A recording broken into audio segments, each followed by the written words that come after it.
तो सब तो पहले मैं एजाज शफी साहब तो शुरू कराँगा क्योंकि एजाज शफी साहब ने 2 दिन पहले पंजाब असैम्बली एक तहरीक जमा करवाई है। उस तहरीक उन्होंने क्या है कि पंजाब हुकूमत के वज़रा ते अफसर पहले ये दावा करते रहे कि कनक पूरी है, लेकिन हुण पंजाब हुकूमत जी है वो लिख के लैटर लिख के वफाक के कोलों जड़ा है वो 8 लाख या 10 लाख टन कनक मंगती पई है। वफाक जड़ा है सूबियां की खातर 10 लाख टन कनक जी इंपोर्ट कर रहा है। वजूहत की ने जी एजाज साहब ये दसो कि तुसी तो माशाअल्लाह किसान भी हो आप भी और किसानों की रहनुमाई भी कर रहे हो, ये पंजाब असैम्बली तुसीं करारदाद जमा कराई है, लगता है तुहाड़ी जिहड़ी सियासत है वो फिर एक दफ़ा कनक ते आ गई है। जी बहुत शुक्रिया जी रिजवान साहब, ਤੁਸੀਂ ਅੱਜ ਸਾਨੂੰ ਗੱਲ ਕਰਨ ਦਾ ਮੌਕਾ ਦਿੱਤਾ। ਗੱਲ ਇਹ ਹੈ ਕਿ ਸਾਡੀ ਸਿਆਸਤ ਗੰਦਮ ਤੇ ਨਹੀਂ ਆਈ। ਗੰਦਮ ਜਿਹੜੀ ਹੈ ਨਾ ਜੀ ਪੂਰੀ ਦੁਨੀਆ ਦੇ ਅੰਦਰ ਫੂਡ ਸਿਕਿਉਰਿਟੀ ਦੀ ਜ਼ਾਮਨ ਹੁੰਦੀ ਹੈ। ਇਹ ਗੱਲ ਨਹੀਂ ਕਿ ਸਿਰਫ ਸਾਡਾ ਹੈ ਇਸ਼ੂ, ਇਹ ਬੇਸਿਕ ਚੀਜ਼ ਹੈ ਜਿਸ ਤੇ ਅਸੀਂ ਹਮੇਸ਼ਾ ਗੱਲ ਕਰਦੇ ਰਹਿੰਦੇ ਆ ਔਰ ਹਮੇਸ਼ਾ ਗੱਲ ਕਰਦੇ ਰਵਾਂਗੇ। ਹਾਲਾਤ ਇਹ ਨੇ ਕਿ ਗੰਦਮ ਜਿਹੜੀ ਹੈ ਉਹ ਬਾਕੀ ਫਸਲਾਂ ਦਾ ਇੰਜਨ ਵੀ ਹੁੰਦੀ ਹੈ, क्योंकि ਉਹਦੇ ਨਾਲ ਬਾਕੀ ਫਸਲਾਂ ਸਾਰੀਆਂ ਕਿਸੇ ਗਰੀਬ ਕਾਸ਼ਤਕਾਰ ਨੇ ਅੱਗੇ ਕਾਸ਼ਤ ਕਰਨੀਆਂ ਹੁੰਦੀਆਂ ਨੇ, ਉਹਨਾਂ ਦੀ ਖਾਦ ਲੈਣੀ, ਬੀਜ ਲੈਣੇ, ਡੀਜ਼ਲ ਲੈਣੇ, ਆਪਣੇ ਬੱਚੇ ਦਾ ਵਿਆਹ ਸ਼ਾਦੀ ਵੀ ਕਰਨੀ। ਲੇਕਿਨ ਬਦਕਿਸਮਤੀ ਇਹ ਹੈ ਕਿ ਜਿਹੜੀ ਮੌਜੂਦਾ ਹਕੂਮਤ ਹੈ ਆਲਦੋ ਤੇ ਇਹ ਚੱਲਦੀ ਪਈ ਆ 1985 ਤੋਂ ਮੁਖਤਲਿਫ ਅਦਵਾਰ ਦੇ ਵਿੱਚ, ਕਦੀ ਬਾਪ ਦੀ ਸੂਰਤ 'ਚ, ਕਦੀ ਚਾਚੇ ਦੀ ਸੂਰਤ 'ਚ, ਕਦੀ ਕਜ਼ਨ ਦੀ ਸੂਰਤ 'ਚ, ਕਦੀ ਹੁਣ ਖੁਦ ਮੁਹਤਰਮਾ ਨੂੰ ਵੀ 3 ਸਾਲ ਹੋ ਗਏ ਨੇ। ਇਹ ਸਿਆਸੀ ਗੱਲ ਹੋ ਜਾਂਦੀ ਹੈ, ਲੇਕਿਨ ਹਕਾਇਕ ਤੇ ਹਕਾਇਕ ਨੇ ਨਾ ਜੀ, ਉਹਦੇ ਤੇ ਨਹੀਂ ਛੁਪਾਏ ਜਾ ਸਕਦੇ। ਗੱਲ ਇਹ ਹੈ ਕਿ 3 ਸਾਲ ਹੋ ਗਏ ਨੇ। ਅਗਰ ਸਿਰਫ 3 ਸਾਲਾਂ ਨੂੰ ਐਸੀ ਮੌਜੂਦਾ ਹਕੂਮਤ ਨੂੰ ਲੈ ਲਿਆ ਜਾਵੇ, ਜਿੰਨਾ ਕਾਸ਼ਤਕਾਰ ਦਾ ਮਾਸ਼ੀ ਕਤਲ ਇਸ 3 ਸਾਲਾਂ 'ਚ ਹੋਇਆ ਹੈ, ਤੁਸੀਂ ਵੀ ਜ਼ਰਾਤ ਨੂੰ ਡੀਲ ਕਰਦਿਆਂ ਨੂੰ ਬੜਾ ਅਰਸਾ ਹੋ ਗਿਆ, ਜ਼ਰਾਤ ਵੇਖਦਿਆਂ ਨੂੰ ਇੰਨਾ ਜ਼ਿਆਦਤੀ ਜ਼ੁਲਮ ਤੇ ਉਹਨਾਂ ਨਾਲ ਜਿਹੜਾ ਉਹਨਾਂ ਦਾ ਮਾਸ਼ੀ ਕਤਲ ਕਦੀ ਵੀ ਨਹੀਂ ਹੋਇਆ ਜਿੰਨਾ ਇਹ 3 ਸਾਲਾਂ 'ਚ ਹੋਇਆ। ਗੰਦਮ ਦਾ ਦੇਖ ਲਓ, ਜਦੋਂ ਅਸੀਂ ਪਹਿਲੇ ਸਾਲ ਆਏ 2024 'ਚ, ਉਹਨਾਂ ਨੇ ਕਿਹਾ ਜੀ ਤੁਹਾਡੇ ਕੋਲ 6 ਬੋਰੀਆਂ ਦਿੱਤੀਆਂ ਜਾਣਗੀਆਂ 12 ਏਕੜ ਵਾਲੇ ਨੂੰ, ਔਰ ਮੈਂ ਜ਼ਿੰਮੇਵਾਰੀ ਨਾਲ ਕਹਿ ਰਿਹਾ ਪਹਿਲੇ 10 ਦੇਣੀਆਂ ਸੀ, ਫਿਰ 6 ਕੀਤੀਆਂ ਖਲਾਸ। ਉਹਦਾ ਕਿਸੇ ਨੂੰ ਨਹੀਂ ਦਿੱਤਾ। ਕਾਸ਼ਤਕਾਰ ਪੁਰਸਾਨੇ ਹਾਲ ਉਹਦਾ ਕੋਈ ਨਹੀਂ ਸੀ, ਨਾ ਉਹਨੂੰ ਪੁੱਛਣ ਵਾਲਾ ਸੀ ਗੰਦਮ ਦਾ। ਉਹਨੇ ਆਪਣੀ ਜਿਹੜੀ 4000 ਰੁਪਏ ਮਣ ਵਾਲੀ ਗੰਦਮ ਸੀਗੀ ਉਹ ਲਿਆ ਕੇ ਵੇਚੀ 2200, 2400, 2500।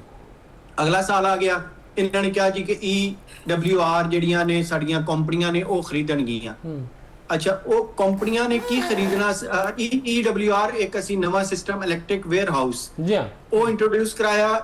ਮੈਂ ਪੂਰੀ ਜ਼ਿੰਮੇਵਾਰੀ ਨਾਲ ਕਹਿੰਦਾ ਤੁਹਾਡੇ ਪ੍ਰੋਗਰਾਮ ਦੇ ਉੱਤੇ ਬੈਠ ਕੇ ਕਿ ਉਹ EWR ਜਿਹੜਾ ਇਹਨਾਂ ਦਾ ਇੰਟਰੋਡਿਊਸ ਕਰਾਇਆ ਸੀ, ਉਹਨੇ ਇੱਕ ਦਾਣਾ ਗੰਦਮ ਦਾ ਨਹੀਂ ਖਰੀਦਿਆ, ਕਿਸੇ ਕਾਸ਼ਤਕਾਰ ਨੇ ਉਹਨੂੰ ਗੰਦਮ ਨਹੀਂ ਦਿੱਤੀ, ਕਿਉਂਕਿ ਉਹ ਵੀ ਬੜਾ ਫਜ਼ੂਲ ਇਹਨਾਂ ਦਾ ਸਿਸਟਮ ਸੀਗਾ, ਬੜਾ ਕੰਪਲਿਕੇਟਡ ਸੀਗਾ। ਉਹਦਾ ਜ਼ਿਮੀਦਾਰ ਉਹਨੂੰ ਪੂਰਾ ਨਹੀਂ ਕਰ ਸਕਦਾ ਸੀ, ਉਹਦੇ ਪੂਰਾ ਨਹੀਂ ਉਤਰ ਸਕਦਾ ਸੀਗਾ, ਕਿਉਂਕਿ ਗਰੀਬ ਅਨਪੜ੍ਹ ਕਾਸ਼ਤਕਾਰ ਹੈ।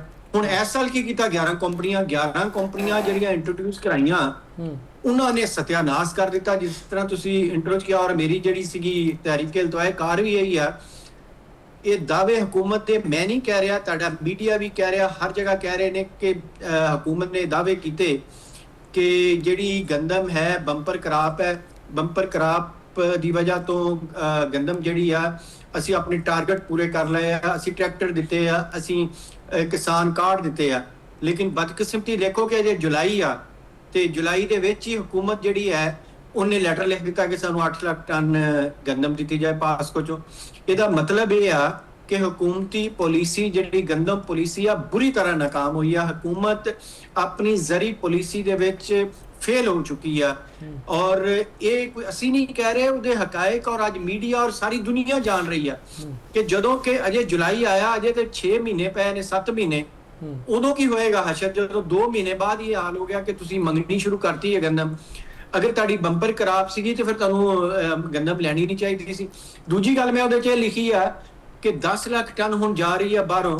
ਪੰਜਾਬ ਜਿਹੜਾ ਹੈ ਇਹ ਫੂਡ ਬਾਸਕਟ ਹੈ, ਫੂਡ ਬਾਸਕਟ ਆ। ਇਹ ਸਭ ਤੋਂ 70% ਜਿਹੜੀ ਐਗਰੀਕਲਚਰ ਪ੍ਰੋਡਕਸ਼ਨਸ ਨੇ ਇਹ ਸਾਰੀਆਂ ਪੰਜਾਬ ਪੂਰੀਆਂ ਕਰਦਾ, ਬਾਕੀ ਸੂਬਿਆਂ ਦੀਆਂ, ਪਾਕਿਸਤਾਨ ਦੀਆਂ। ਅੱਛਾ, ਹੁਣ ਹਾਲਾਤ ਇਹਨਾਂ ਨੇ ਸੂਬਾਈ ਜਿਹੜੀ ਆ ਉਹ ਟਰਾਂਸਪੋਰਟ ਤੇ ਪਾਬੰਦੀ ਲਾਤੀ ਕਿ ਅਸੀਂ ਗੰਦਮ ਜਿਹੜੀ ਆ ਪਸ਼ਾਵਰ ਨਹੀਂ ਜਾਣ ਦੇਣੀ, ਅਸੀਂ ਗੰਦਮ ਸਿੰਧ ਨਹੀਂ ਜਾਣ ਦੇਣੀ। ਜਿਹਦਾ ਨੁਕਸਾਨ ਹੋਇਆ ਹੈ ਉੱਥੇ ਗੰਦਮ ਦਾ ਬਰਾਨ, ਆਟੇ ਦਾ ਬਰਾਨ ਆ ਗਿਆ, ਔਰ ਸਿੰਧ 'ਚ ਵੀ ਇਸੇ ਤਰ੍ਹਾਂ ਹੋਇਆ। ਮਕਸਦ ਇਹ ਆ ਕਿ ਇਹ ਕੋਈ ਬਦਮਾਸ਼ੀ ਤਾਂ ਨਹੀਂ ਕਿ ਤੁਸੀਂ ਆਪਣੀ ਜਿਹੜਾ ਕਾਨੂੰਨ ਆਈਨੇ ਪਾਕਿਸਤਾਨ ਕਹਿੰਦਾ ਕਿ ਤੁਸੀਂ ਨਹੀਂ ਰੋਕ ਸਕਦੇ, ਤੁਸੀਂ ਦੇਣੀ ਹੈ, ਲੇਕਿਨ ਇਹਨਾਂ ਨੇ ਆਪਣੀ ਇੱਥੇ ਇਜਾਰਾਦਾਰੀ ਜਾਂ ਜਗੀਰਦਾਰਾਂ ਦਾ ਨਿਜ਼ਾਮ ਆ ਕਿ ਇਹਨਾਂ ਨੂੰ ਰੋਕ ਕੇ ਉਹਨਾਂ ਨੂੰ ਵੀ ਨੁਕਸਾਨ ਕੀਤਾ। ਹੁਣ ਪੂਰੇ ਸਭ ਤੋਂ ਜ਼ਿਆਦਾ ਡਿਮਾਂਡ ਇੱਕ ਤੇ ਪਾਸਕੋ ਕੋ ਕੀਤੀ, ਹੁਣ ਬਾਹਰੋਂ ਮੰਗਾਉਣ ਚ ਵੀ ਇਹ ਕਰਦੇ ਪਏ ਆ। ਮੈਂ ਸਮਝਦਾ ਕਿ ਇਹ ਜਿਹੜੀ ਮੁਹਤਰਮਾ ਕਹਿ ਰਹੀਆਂ ਸੀਗੀਆਂ ਕਿ ਮੈਂ ਸਸਤੀ ਰੋਟੀ ਕਰਨੀ ਆ, ਸ਼ਾਇਦ ਇਹਦੀ ਇੱਕ ਬਹੁਤ ਵੱਡੀ ਚਿੜ ਬਣ ਗਈ ਸੀ ਸਸਤੀ ਰੋਟੀ। ਹੁਣ ਦੇਖੋ ਗੱਲ ਜਿਹੜੀ ਸੋਚਣ ਵਾਲੀ ਇਹ ਆ ਕਿ ਗਰੀਬ ਕਾਸ਼ਤਕਾਰ ਵੀ ਮਰ ਗਿਆ। ਇਹਨਾਂ ਨੇ ਕਿਹਾ ਜੀ 3500 ਰੁਪਏ ਵਿਕੇਗੀ। 3500 ਰੁਪਏ ਦੀ ਮੈਂ ਗਰੰਟੀ ਨਾ ਕਹਿੰਦਾ, ਗਰੀਬ ਕਾਸ਼ਤਕਾਰ ਨੇ ਆਪਣੀ ਜਿਹੜੀ ਕਣਕ ਵੇਚੀ ਆ ਉਹ 2800 3000 ਰੁਪਏ ਚ ਵੇਚੀ ਹੈ, ਕਿਉਂਕਿ ਇਹਨਾਂ ਦਾ ਸਿਸਟਮ ਹੀ ਨਹੀਂ ਚੱਲਿਆ ਸੀਗਾ। ਔਰ ਅੱਜ ਤੁਸੀਂ ਖੁਦ ਆਪਣੇ ਸ਼ੁਰੂ ਚ ਗੱਲ ਕਰ ਦਿੱਤੀ ਹੈ ਕਿ 5 ਲੱਖ ਟਨ ਵੀ ਨਹੀਂ ਖਰੀਦੀ। 5 ਲੱਖ ਟਨ ਦੇ ਅੰਦਰ ਜਿਹੜੀ ਗੰਦਮ ਹੈ ਨਾ, ਤੁਸੀਂ ਜਾ ਕੇ ਮਾਰਕੀਟ ਚੈੱਕ ਕਰੋ, ਉਹਦੇ 90% ਗੰਦਮ ਉਹ ਆ ਜਿਹੜੀ ਪੀਰਾਂ ਨੇ ਛਾਪੇ ਮਾਰ ਕੇ ਲਈ ਆ, ਜਿਹੜੀ ਪੁਲਿਸ ਨੇ ਛਾਪੇ ਮਾਰ ਕੇ ਇਕੱਠੀ ਕੀਤੀ ਆ, ਜਿਹੜੀ ਆਪਣਾ ਸਪੈਸ਼ਲ ਬ੍ਰਾਂਚ ਨੇ ਇਕੱਠੀ ਕੀਤੀ ਹੈ, ਜਿਹੜੀ ਫੂਡ ਡਿਪਾਰਟਮੈਂਟ ਫੜ ਕੇ ਦਿੱਤੀ ਗਈ ਐਗਰੀਗੇਟਰ ਨੂੰ, ਫੜ ਕੇ ਦਿੱਤੀ ਗਈ ਹੈ। ਐਗਰੀਗੇਟਰਸ ਨੂੰ ਤਾਂ ਦਿੱਤੀ ਨਹੀਂ ਗੰਦਮ, ਕਿਉਂਕਿ ਇੱਕ ਤੇ ਉਹਨਾਂ ਨੇ ਕੰਮ ਲੇਟ ਸ਼ੁਰੂ ਕੀਤਾ, ਦੂਜਾ ਉਹਨਾਂ ਦਾ ਕੰਮ ਹੀ ਐਡਾ ਔਖਾ ਸੀਗਾ। ਗੱਲ ਇਹ ਹੈ ਕਿ ਤੁਸੀਂ ਦੇਖੋ ਹਰ ਸਾਲ 1985 ਤੋਂ ਜਿਸ ਤਰ੍ਹਾਂ ਮੈਂ ਕਹਿ ਰਿਹਾ, ਹਰ ਸਾਲ ਤੁਸੀਂ ਨਵਾਂ ਤਜਰਬਾ ਉਹੀ ਗਰੀਬ ਕਾਸ਼ਤਕਾਰ ਤੇ ਕਰਕੇ ਉਹਦਾ ਮਾਸ਼ੀ ਕਦਰ ਕੀਤੀ ਜਾ ਰਹੇ ਹੋ। ਜ਼ਰੀ ਤੁਹਾਡਾ ਮੁਲਕ ਆ, ਜ਼ਰਾਅਤ ਤਬਾਹ ਹੋ ਗਈ ਤੇ ਤੁਹਾਡਾ ਮੁਲਕ ਤਬਾਹ ਹੋ ਜਾਏਗਾ। ਜ਼ਰਾਅਤ ਤਬਾਹ ਹੋ ਗਈ, ਤੁਹਾਡੀ ਸਨਅਤ ਤਬਾਹ ਹੋ ਜਾਏਗੀ। ਜ਼ਰਾਅਤ ਤਬਾਹ ਹੋ ਗਈ, ਤੁਹਾਡੀ ਮਾਸ਼ੀਅਤ ਤਬਾਹ ਹੋ ਜਾਏਗੀ। ਤੇ ਤੁਸੀਂ ਕਿਸ ਤਰ੍ਹਾਂ ਅੱਗੇ ਜਾਣਗੇ? ਬਿਲਕੁਲ ਤੁਸੀਂ ਸਾਹਿਬ ਤੁਹਾਡੀ ਗੱਲ ਬਿਲਕੁਲ ਠੀਕ ਹੈ। ਤੁਸੀਂ ਗੱਲ ਕੀਤੀ ਕਿ ਸਸਤੀ ਰੋਟੀ ਜਿਹੜੀ ਜ਼ਿੱਦ ਹੈ। ਮਜ਼ੇ ਦੀ ਗੱਲ ਇਹ ਹੈ ਕਿ ਜਦੋਂ 14 ਦੀ ਕੀਮਤ ਸੀ ਉਸ ਟਾਈਮ 14 ਦੀ ਰੋਟੀ ਨਹੀਂ ਮਿਲਦੀ ਸੀਗੀ, 15 ਦੀ ਮਿਲਦੀ ਸੀਗੀ। ਔਰ ਅੱਜ ਜਦੋਂ ਕਿ 17 ਰੁਪਏ ਕੀਮਤ ਹੈ ਤੇ ਮੈਂ ਅਗਰ ਲਾਹੌਰ ਔਰ ਬਾਕੀ ਵੱਡੇ ਸ਼ਹਿਰਾਂ ਦੀ ਗੱਲ ਕਰਾਂ ਤਾਂ ਉੱਥੇ 17 ਦੀ ਰੋਟੀ ਨਹੀਂ ਮਿਲਦੀ ਪਈ ਸਾਦਾ, ਉੱਥੇ 20 ਤੋਂ 22 ਰੁਪਏ ਦੀ ਮਿਲਦੀ ਪਈ ਹੈ। ਮੈਂ ਉਹੀ ਗੱਲ ਕਰਨ ਲੱਗਾ ਸੀਗਾ ਕਿ ਮੈਂ ਜਾ ਸਾਹਿਬ ਇੱਥੇ ਨਾ ਇਬਰਾਹਿਮ ਮੁਗਲ ਸਾਹਿਬ ਦਾ ਵੀ ਦੋਨੋਂ ਮਾਰਦੇ ਨੇ। ਰਜ਼ਾਨ ਸਾਹਿਬ ਸੁਣੋ ਨਾ ਜੀ, ਜੀ ਕਾਸ਼ਤਕਾਰ ਵੀ ਮਾਰ ਦਿੱਤਾ ਤੇ ਗਰੀਬ ਵੀ ਮਾਰ ਦਿੱਤਾ, ਸਹੀ ਦੋਨੋਂ ਮਾਰਦੇ। ਅੱਛਾ ਇੱਥੇ ਇਬਰਾਹਿਮ ਮੁਗਲ ਸਾਹਿਬ ਦੀ ਵੀ ਰਾਏ ਲੈਣੀ ਚਾਹੀਦੀ ਹੈ ਕਿ ਇਬਰਾਹਿਮ ਮੁਗਲ ਸਾਹਿਬ ਨੇ ਆਪਣੀ ਜ਼ਿੰਦਗੀ ਦੀ ਕਈ ਦਹਾਈਆਂ ਜਿਹੜੀਆਂ ਨੇ ਉਹ ਜ਼ਰਾਅਤ ਦੇ ਨਾਂ ਕੀਤੀਆਂ ਹੋਈਆਂ ਨੇ। ਇਬਰਾਹਿਮ ਸਾਹਿਬ ਇਹ ਦੱਸੋ ਕਿ ਤੁਸੀਂ 35-40 ਸਾਲ ਜ਼ਿੰਦਗੀ ਦੇ ਜਿਹੜੇ ਹੈ ਨੇ ਆਪਣੇ, ਉਹ ਤੁਸੀਂ ਜ਼ਰਾਅਤ ਦੀ ਉੱਤੇ ਦਿੱਤੇ ਨੇ, ਤੁਹਾਡਾ ਬੜਾ ਮੁਸ਼ਾਹਿਦਾ ਹੈ। ਪੰਜਾਬ ਦੇ ਵਿੱਚ ਜਿਹੜੀ ਵੀ ਹੁਕੂਮਤ ਆਉਂਦੀ ਹੈ, ਜ਼ਿਆਦਾ ਹੁਕੂਮਤ ਨੂਨ ਲੀਗ ਦੀ ਰਹੀ ਹੈ, ਉਹ ਕਣਕ ਦੀ ਤੇ ਆਟੇ ਦੀ ਪਾਲਿਸੀਆਂ ਤੁਸੀਂ ਕਿਸ ਤਰ੍ਹਾਂ ਵੇਖਦੇ ਪਏ ਹੋ? ਸਾਨੂੰ ਤਾਂ ਕੋਈ ਉਹਦੇ ਚ ਭਲਾ ਨਜ਼ਰ ਨਹੀਂ ਆਉਂਦਾ ਪਿਆ। ਅੱਛਾ, ਤੁਸੀਂ ਵੀ ਗੱਲ ਕਰਦੇ ਪਏ ਸੋ, ਇਜਾਜ਼ ਸਾਹਿਬ ਵੀ ਕਹਿੰਦੇ ਪਏ ਸਨ ਪਾਲਿਸੀ। ਖੁਦਾ ਦੀ ਕਸਮ ਹੈ ਜ਼ਰਾਅਤ ਦੀ ਪਾਲਿਸੀ ਨਹੀਂ ਹੈਗੀ ਪੰਜਾਬ 'ਚ ਕੁਝ। ਔਰ ਉਹ ਜਿਹੜਾ ਸਹੂ ਸੀ ਸੈਕਟਰੀ ਜ਼ਰਾਅਤ, ਉਹ ਹੁਣ ਚੁੱਕ ਕੇ ਇਧਰ ਪੰਜਾਬ ਦੀ ਜ਼ਰਾਅਤ ਦਾ ਬੇੜਾ ਗਰਕ ਕਰ ਗਿਆ ਤੇ ਹੁਣ ਉਹਨੂੰ ਐਡੀਸ਼ਨਲ ਚੀਫ ਸੈਕਟਰੀ ਲਾ ਦਿੱਤਾ। ਇਹ ਤੇ ਪੰਜਾਬ ਦਾ ਮੈਰਿਟ ਹੈ। ਪੰਜਾਬ ਦੇ ਵਿੱਚ ਅਗਰ 1 ਕਰੋੜ 70 ਲੱਖ ਏਕੜ ਦੇ ਉੱਤੇ ਗੰਦਮ ਕਾਸ਼ਤ ਕੀਤੀ ਜਾਏ ਤੇ ਹੁਣ ਇਹ ਜ਼ਮਾਨਾ ਹੈ ਕਿ ਉਹਦੇ ਚੋਂ 2 ਕਰੋੜ 20 ਲੱਖ ਟਨ ਗੰਦਮ ਮਿਲਣੀ ਚਾਹੀਦੀ ਹੈ ਘੱਟੋ ਘੱਟ। ਅੱਛਾ, ਹੁਣ ਮੁਸੀਬਤ ਕੀ ਹੈ? ਇਹ ਮੁਸੀਬਤ ਦਾ ਵੀ ਦੱਸ ਦਈਏ। ਜਿਹੜੇ ਬੰਦੇ ਨੇ ਦੱਸਣਾ ਕਿ ਇੰਨੀ ਬਜਾਈ ਹੋਈ ਹੈ ਤੇ ਇੰਨੀ ਕਣਕ ਆ ਗਈ ਹੈ, ਕ੍ਰਾਪ ਰਿਪੋਰਟਿੰਗ ਵਾਲਾ, ਉਹ ਵੀ ਸੈਕਟਰੀ ਜ਼ਰਾਅਤ ਨੂੰ ਰਿਪੋਰਟ ਕਰਦਾ। ਉਹਨੇ ਆਪਣੀ ਨੌਕਰੀ ਘਵਾਣੀ ਹੈ ਕਹਿ ਕੇ ਕਿ ਜੀ ਇੰਨੀ ਪੈਦਾਵਾਰ ਨਹੀਂ ਹੋਈ। ਕਿਸ ਤਰ੍ਹਾਂ ਕਹੇਗਾ ਆਪਣੇ ਜਾ ਕੇ ਬਾਸ ਨੂੰ? ਉਧਰ ਐਕਸਟੈਂਸ਼ਨ ਡਿਪਾਰਟਮੈਂਟ ਹੈ ਜਿਹਨੇ ਪੈਦਾ ਕਰਕੇ ਦੇਣੀ ਹੈ, ਔਰ ਉਹ ਵੀ ਕਹਿੰਦੇ ਪਏ ਨੇ ਕਿ ਕਣਕ ਘੱਟ ਨਹੀਂ ਹੋਈ। ਇਸ ਕਰਕੇ ਜੇ ਉਹ ਜਾ ਕੇ ਕਹਿਣ ਸੈਕਟਰੀ ਨੂੰ ਕਿ ਜੀ ਕਣਕ ਪੂਰੀ ਨਹੀਂ ਹੋਈ ਤੇ ਉਹਦੀ ਨੌਕਰੀ ਜਾਂਦੀ ਹੈ। ਜਦੋਂ ਉਸੇ ਬੰਦੇ ਨੂੰ ਰਿਪੋਰਟ ਸਾਰਿਆਂ ਮਹਿਕਮਿਆਂ ਨੇ ਕਰਨੀ ਹੈ ਤੇ ਦੱਸੋ ਸੱਚ ਕਿਉਂ ਬੋਲਣਗੇ ਕਿ ਕਿੰਨੀ ਪੈਦਾਵਾਰ ਆ ਰਹੀ ਹੈ? ਪੰਜਾਬ ਦੇ ਵਿੱਚ ਪੈਦਾਵਾਰ ਪੂਰੀ ਨਹੀਂ ਆਈ। ਉਹਦੀ ਬੁਨਿਆਦੀ ਵਜ੍ਹਾ ਜ਼ੇਰੇ ਕਾਸ਼ਤ ਰਕਬਾ ਵੀ ਘੱਟ ਸੀ ਤੇ ਦੂਜਾ ਇਹ ਕਿ ਇੰਡੀਆ ਨਾਲੋਂ 4 ਗੁਣਾ ਵੱਧ ਕੀਮਤ ਤੇ ਖਾਦਾਂ ਲੈ ਕੇ ਪਾ ਕੇ ਤੇ ਕਿਸਾਨ ਨੂੰ ਇਸ ਕਣਕ ਦੇ ਵਿੱਚ ਲੱਭਦਾ ਕੀ ਹੈ? ਜੇ ਇਹਨਾਂ ਨੇ 3500 ਦੀ ਗੱਲ ਕੀਤੀ ਤੇ ਬਕੌਲ ਸ਼ਖਸੇ ਕਿ ਜੀ ਅਗਰ ਇਸਾਕ ਡਾਰ ਦਾ ਪੁੱਤਰ ਅਲੀ ਡਾਰ ਬਹੁਤ ਅੱਗੇ ਆ ਕੇ ਉਸ ਕੰਪਨੀ ਦੇ ਮਾਲਕਾਨ ਦੇ ਵਿੱਚ ਸ਼ਾਮਲ ਸੀ ਤੇ ਮੈਂ ਪਾਕਿਸਤਾਨ ਲੈਵਲ ਦੇ ਇੱਕ ਹਾਈਐਸਟ ਬੰਦੇ ਨਾਲ, ਸੈਂਸਿਟਿਵ ਏਜੰਸੀ ਦੇ ਬੰਦੇ ਨਾਲ ਗੱਲ ਕੀਤੀ। ਉਹ ਮੈਨੂੰ ਕਹਿਣ ਲੱਗੇ, ਮੁਗਲ ਸਾਹਿਬ ਤੁਸੀਂ ਖਪਦੇ ਠੀਕ ਹੋ, ਅਸੀਂ ਅਕਤੂਬਰ 'ਚ ਇਹਨਾਂ ਨੂੰ ਕਹਿ ਦਿੱਤਾ ਸੀ ਕਿ ਤੁਹਾਡੀ ਕਣਕ ਦੀ ਪੈਦਾਵਾਰ ਪੰਜਾਬ ਦੇ ਵਿੱਚ ਪੂਰੀ ਨਹੀਂ ਹੋਣੀ। ਕਿਉਂ? 2 ਹੀ ਚੀਜ਼ਾਂ ਸਨ, ਜ਼ੇਰੇ ਕਾਸ਼ਤ ਰਕਬਾ ਔਰ ਫਾਰਮਰ ਦਾ ਉਹਦੇ 'ਚ ਦਿਲਚਸਪੀ ਕਿੰਨੀ ਹੈ। ਨਾ ਕਿਸਾਨ ਦੀ ਦਿਲਚਸਪੀ ਸੀ, ਕਿਉਂ ਲਾਉਂਦਾ ਤੇ ਸਿਰਫ ਇਸ ਕਰਕੇ ਕਿ ਤੂੜੀ ਘਰ ਦੀ ਆ ਜਾਏਗੀ ਜਾਂ ਕਣਕ ਘਰ ਦੀ ਆ ਜਾਏਗੀ ਨੌਕਰਾਂ ਵਾਸਤੇ ਜਾਂ ਆਪਣੇ ਘਰ ਦੇ ਖਾਣ ਵਾਸਤੇ। ਜੇ ਚਾਹੋ ਜਾਂ ਕਹੋ ਕਿ ਕਣਕ ਤਾਂ ਹੁੰਦਾ ਕਿ ਉਹਨੂੰ 4 ਪੈਸੇ ਬਚ ਜਾਣ, ਇਹ ਝੂਠ ਜੇ 100% ਝੂਠ ਜੇ, ਇਹ 'ਚ ਕੋਈ ਸੱਚ ਨਹੀਂ ਜੇ ਹੈਗਾ। ਪੰਜਾਬ ਐਰਕਾ ਆਪਣੀ ਪੈਦਾਵਾਰ ਜਿੰਨੀ ਚਾਹੀਦੀ ਸੀ ਪਾਕਿਸਤਾਨ ਨੂੰ ਜਾਂ ਪੰਜਾਬ ਨੂੰ, ਔਰ ਨਾਲ ਤਕਰੀਬਨ ਇਹਨੇ 20 ਲੱਖ ਟਨ ਗੰਦਮ ਘੱਟ ਪੈਦਾ ਕੀਤੀ ਹੈ। ਔਰ ਪਰਦਾ ਪਾਇਆ ਸਹੂ ਨੇ ਕਿਉਂਕਿ ਉਹਦੀ ਨੌਕਰੀ ਜਾਂਦੀ ਸੀ, ਔਰ ਪਰਦਾ ਪਾਇਆ ਚੀਫ ਸੈਕਟਰੀ ਗੁੱਜਰ ਬਾਦਸ਼ਾਹ ਨੇ ਕਿ ਉਹਦੀ ਵੀ ਨੌਕਰੀ ਜਾਂਦੀ ਸੀ। ਚਲੀ ਤਾਂ ਹੁਣ ਵੀ ਸ਼ਾਇਦ ਜਾਏ ਔਰ ਆਈਜੀ ਦੀ ਵੀ ਚਲੇ ਜੇ, ਲੇਕਿਨ ਇਹੋ ਜਿਹੇ ਪਰਦੇ ਪਾ ਕੇ ਇਲੈਕਟ੍ਰਿਕ ਵੇਅਰ ਹਾਊਸ ਦੀ ਤੁਸੀਂ ਗੱਲ ਕਰਦੇ ਹੋ, ਡਾਰ ਦਾ ਪੁੱਤਰ ਉੱਥੇ ਆਇਆ ਹੋਏ ਤੇ ਜਿਹੜੇ ਮੈਂ ਹਾਈਐਸਟ ਪਰਸਨੈਲਿਟੀ ਨਾਲ ਗੱਲ ਕੀਤੀ ਨਾ, ਉਹਨਾਂ ਨੇ ਮੈਨੂੰ ਕਿਹਾ ईमानदारी नाल, मुगल साहब ये सनती या ये लोग ने कारोबारी, ये ज़रात भी कारोबार की तरह वेखते हैं। और भाई ज़रात 2 और 2 4 नहीं होंगी, कभी 2 2 3 और कभी अल्लाह ने फजल किया तो 2 2 6 हो गए। लेकिन तुहानू एक कैलकुलेटेड रिस्क और कैलकुलेटेड इन्वेंटरी ते तैयार रखनी चाहिए है।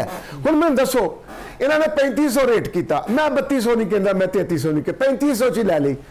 3500 रुपए मन की कणक का आटा 7000 रुपए मन विके, ਇਹ ਸਹੀ ਪਾਕਿਸਤਾਨ ਚ। ਤੇ ਕਿਆ ਪਾਕਿਸਤਾਨ ਦੇ ਵਿੱਚ ਗਵਰਨੈਂਸ ਹੈ? ਕਿਆ ਪਾਕਿਸਤਾਨ ਚ ਕਿਸੇ ਦੀ ਰਿਟ ਹੈ? ਕਿਆ ਪਿਸ਼ਾਵਰ ਵਾਲੇ ਜਾਂ ਬਲੋਚਿਸਤਾਨ ਵਾਲੇ ਸਾਡੇ ਭਾਈ ਨਹੀਂ?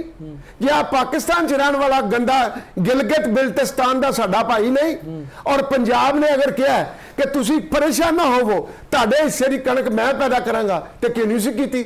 ਇਸ ਕਰਕੇ ਨਹੀਂ ਕੀਤੀ।